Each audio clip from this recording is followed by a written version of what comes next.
whatever distance you're planning to race, it's important to mix up your training. So on top of your long, your tempo and your recovery runs, you'll need to do some key speed sessions. And in this video, we're going to be covering 4 different sessions that you can adapt to the distance or level that you're currently at. You will of course notice that Heather and I are on the track today, but these sessions can of course be adapted to whatever suits you.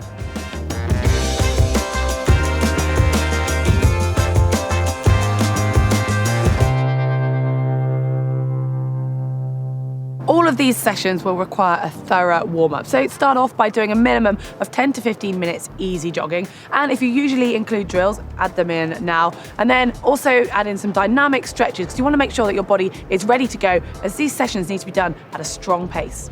So finish off with some strides to get yourself ready for the session. Start with good form, hips forward, fast on your feet, and accelerate through to about 80 meters. Turn around, walk back, and repeat that 2 or 3 times. As we're on the track, we're going to make the most of the differentiation between the bends and the straights. Equally though, you could use trees, lampposts or any other evenly spaced markers. And the idea is you're going to run the straights hard and then use the bends for recovery.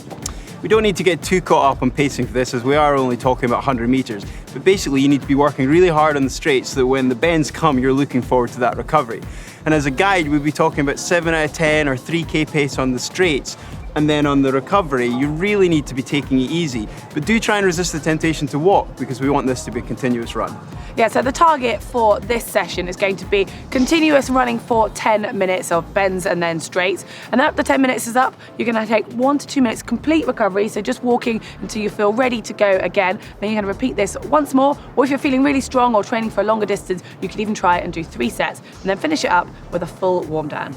You can adapt this session for wherever you are and whatever markers you can find, but the idea is to mix hard effort with recovery for a set period of time. We've chosen 10 minutes, but you can of course do shorter amounts of effort for more sets, or you could just do 1 long continuous set.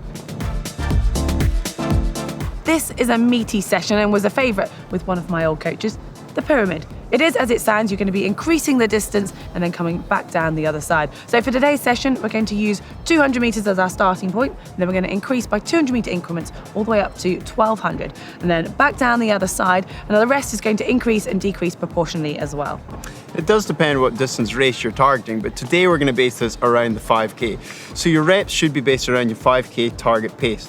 And that means that the 200 should feel pretty easy, in fact probably the 400 too, but believe me, it's going to get harder. But you do have more rest to compensate for that. Yeah, and obviously going up to 1200 is a long way and it's a pretty tough session, but you can equally adapt it to make 1000 as your pinnacle point, or even 800 meters, but just make sure you focus on maintaining that pace throughout. If you don't have a track or a GPS watch, you can of course do this session based on time. So just increase the time you're running to correlate with these distances we've discussed. But do please be mindful that you don't have some sort of indicator. You're going to have to be really careful of your pace. So just to reiterate, the exact session is going to be 200 meters at race pace, followed by 20 seconds rest. 400 meters at race pace, followed by 40 seconds rest. 600, then 60 seconds rest. 800, followed by 80 seconds or 1 minute 20 of rest. Then 1 kilometer, 1 minute 40 rest. And then finally at the top of the pyramid, 1200 meters, followed by 2 minutes rest, and then follow it back down to 200. As you get to the shorter reps at the other end, you should start to feel really strong. And the thing I love about this session is once you've reached that maximum distance of the pyramid, it all feels downhill from there. And remember again to make sure you finish it all off with a thorough warm down. As it sounds, this session is targeting 1 kilometer reps at your chosen race pace, and today we're focusing on 10K race pace. Now 1 kilometer on the track is 2.5 laps, which means you're going to finish at the opposite diagonal to where you have started. And we're going to give you 2 minutes to cross that diagonal before starting the next rep. Now if the race you're choosing is 10K, then you should aim for up to 6 reps, hoping to keep the same pace from the first right through to the 6th rep. To summarise, this is 4 to 6 times 1K at your 10K race pace with 2 minutes walk recovery. This is another session that you can adapt and take away from the track. Obviously, if you have a GPS watch, you can just mark out a kilometre. If, however, you just have a plain stopwatch, you can still roughly work out the distance, because if you break down your 10K pace, you want to run at how long it would take you to do a K. So, for example, say you take 50 minutes to run your 10K, that means each K is going to take you 5 minutes of running. So if you've got your pacing right, you should actually finish your next 5 minutes back where you started your first set, and then repeat this 6 times. But obviously, if you are just doing a shorter distance, or you're starting out in something like this, you could do 3 lots of 1K, or you could even build it up into a really big session of 8 sets of 1K.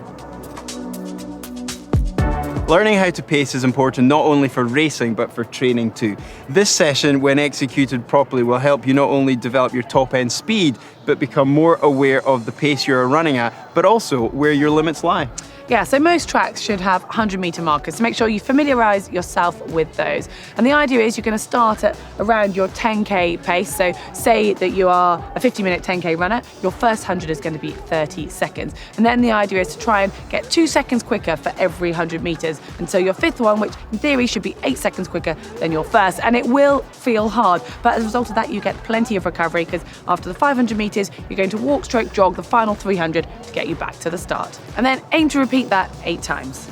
And another option would be to include a couple of these 500s either at the end of your warm-up as something to get you ready for the main set, or equally after your main set as a pacing focus or a little bit of speed work. But bear in mind, this is going to be a lot harder. That being said, your pacing should be a lot more tuned after your main set. Yeah, and of course, if you don't have a track, then you just need to find some evenly spaced markers on a flat or a gradual gradient. And if it is a bit shorter than 500 metres, then you can just do more reps with less rest.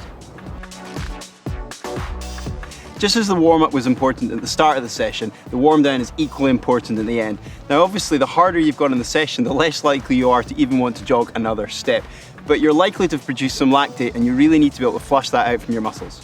Yeah, so once you've got your breath back, then just go for a very easy jog. This needs to be low intensity. You can do it with your friends, have a bit of a chat, and it's a great time just to reflect on that session that you've just accomplished. And then afterwards, stretch out any areas that might be particularly tight, and maybe even use a bit of foam roller.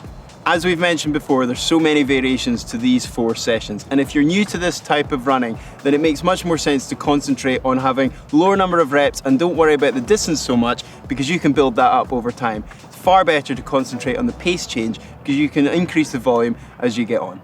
Yeah, and make sure you record all of the sessions you do. So the times and pace that you ran at, the number of reps you did, and the rest you had. So then you've got a good starting point when you come back to do it next time, and you can see that progression that you make. And it is worth noting, if you're not used to doing any speed work, and especially on the track, you will feel it in your legs the next day, possibly 2 days later. So just take this into consideration when you're planning your overall training week.